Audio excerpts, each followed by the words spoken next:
അമ്മമ്മ പണ്ട് വെക്കുന്ന ഒരു ചെമ്മീൻ കറി തയ്യാറാക്കട്ടെ. ഇന്ന് ഉപ്പും മുളകും മഞ്ഞളും ചേർത്ത് ചെമ്മീനിലേക്ക് തക്കാളി, സവാള, ഇഞ്ചി, പച്ചമുളക്, പുളിവെള്ളം ചേർത്ത് വേവിച്ചെടുക്കാം.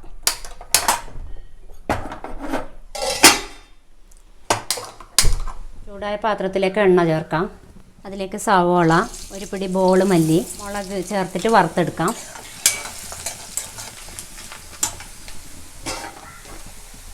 ഇത് പാകമായിട്ടുണ്ട്. പച്ചത്തേങ്ങ ചേർത്തിട്ട് അരച്ചെടുക്കണം.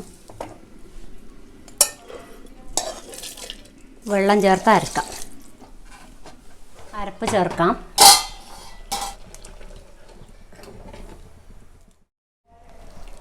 സവാളയും കടുകും പൊട്ടിച്ചത് ചേർക്കാം.